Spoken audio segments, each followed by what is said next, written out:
Bayangin, kalau main game, bukan cuma bikin kalian dapat skin atau level baru, tapi bikin saldo Bitcoin kalian bertambah. Kedengarannya kayak promo iklan yang terlalu indah buat jadi kenyataan ya. Tapi ini beneran, bukan MLM, bukan Ponzi, bukan juga hack ilegal.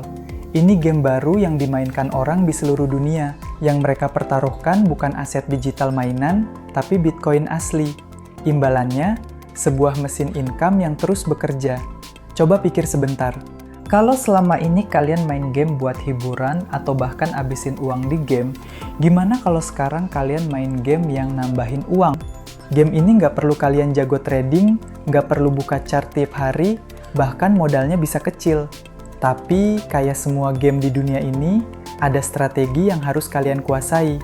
Dan kalau kalian ngerti polanya, saldo kalian bisa kerja 24 jam tanpa kalian harus ngapa-ngapain. Kedengarannya aneh? Nggak aneh kalau kalian tahu rahasianya. Nah, hari ini, gue mau kasih lihat ke kalian gimana cara game ini bekerja, kenapa banyak yang gagal mainnya, dan gimana caranya kalian mulai dengan aman, bahkan dari modal kecil. Ready? Let's go! Gue ngerti banget, karena hampir semua orang mainnya gitu. Mereka pikir Bitcoin itu cuma beli, simpan, tunggu. Padahal, kalau mainnya cuma begitu, kalian seperti punya tanah kosong yang cuma dilihat, tanpa dibangun, tanpa dimanfaatkan. Di dunia perbankan konvensional, saldo yang diam akan kalah sama inflasi. Di dunia Bitcoin, saldo yang diam tetap diam. Bedanya, di dunia Bitcoin ini, ada game yang bisa bikin saldo itu kerja. Contohnya, lihat strategi. Dulunya MicroStrategy, per video ini dibuat, mereka pegang lebih dari 628.946 Bitcoin. Mereka tidak hanya menyimpannya di cold wallet sambil berharap harga naik. Dulu, BTC sempat dipakai sebagai jaminan pinjaman, collateral play. Sekarang fokusnya bergeser. Mereka menerbitkan convertible notes dan seri saham preferen untuk membeli lebih banyak Bitcoin tanpa menjaminkan aset lama. Dan ini bukan hanya langkah satu perusahaan.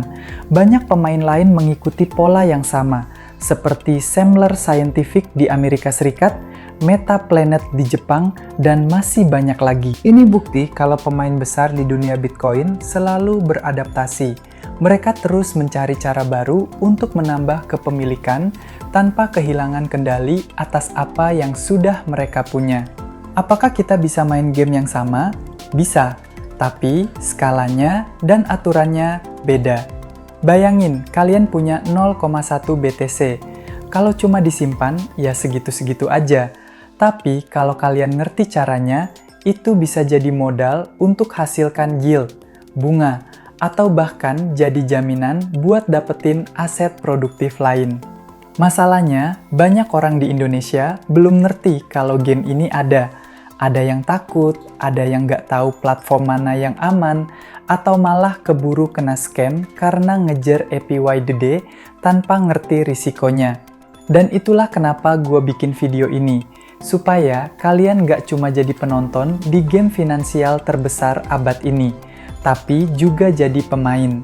Jadi, kalau sekarang saldo kalian diam dan kalian merasa, kok hidup gini-gini aja?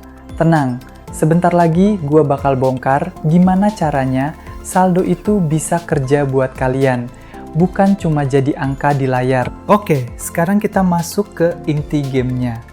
Kalau di dunia gaming ada leveling system, di dunia Bitcoin juga sama. Kalian mulai dari level 1, ngerti cara nyimpen Bitcoin dengan aman, tapi kalau mau naik level, kalian harus ngerti cara bikin Bitcoin kalian kerja. Ada beberapa strategi yang dipakai pemain besar, bahkan perusahaan seperti strategi yang bisa kalian adaptasi dalam skala retail. Bedanya, kita main dengan damage control, alias manajemen risiko yang ketat. Strategi pertama, collateral play.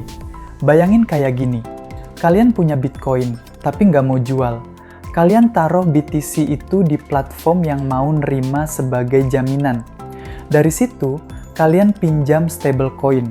Stablecoin ini bisa kalian putar lagi ke aset yang menghasilkan, atau kalau kondisi pasar lagi mendukung, bisa buat nambah tumpukan BTC kalian. Tapi ada yang wajib kalian catat.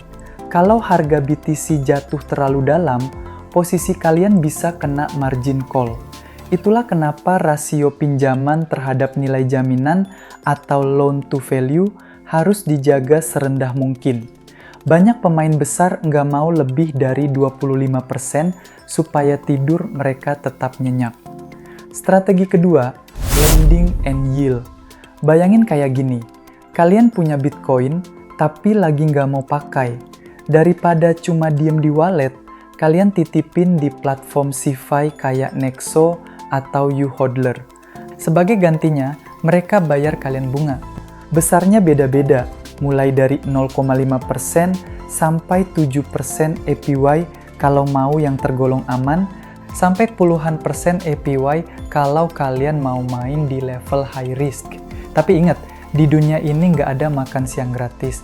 Makin besar angka yang ditawarkan, biasanya makin tinggi juga risikonya. Jadi selalu ukur apakah imbalannya sepadan sama risikonya sebelum kalian klik deposit. Strategi ketiga, Lightning Routing Income. Bayangin, kalian punya jalan tol pribadi. Setiap mobil yang lewat bayar tol ke kalian. Nah, di dunia Bitcoin, jalan tol itu namanya Lightning Network. Kalian bisa buka channel likuiditas dan setiap transaksi yang lewat node kalian, kasih kalian fee. Setup awalnya memang butuh sedikit teknis, kayak nyiapin gerbang tol pertama kali. Tapi begitu udah jalan, kalian bisa dapat aliran Satoshi yang stabil tanpa harus ikut jual beli tiap hari. Intinya, ini cara bikin Bitcoin kalian tetap kerja bahkan saat kalian tidur. Strategi keempat, micro earning stack. Bayangin ini kayak nyari recehan yang tercecer di banyak tempat. Sendiri-sendiri nilainya kecil, tapi kalau kalian kumpulin terus, bisa lumayan juga. Mulai dari ngerjain task di platform Bitcoin Rewards, sampai nulis di tempat yang bayar Bitcoin seperti Stacker News. Triknya, jangan berharap ini jadi sumber utama. Anggap ini sebagai booster, tambahan yang kalian gabungin sama strategi lain. Lama-lama, tumpukan kecil itu bisa jadi Satoshi yang beneran berarti. Strategi kelima, CeFi and DeFi integration. Bayangin kalian main di dua meja sekaligus. Meja pertama, CeFi. Tempat kalian dapat bunga yang stabil, rapi, dan nggak ribet. Meja kedua, DeFi. Tempat kalian bisa ngejar yield tambahan lewat liquidity pool. Kuncinya, kalian harus ngerti dulu peta permainannya. Jangan cuma lihat angka APY gede terus, asal klik deposit atau stake.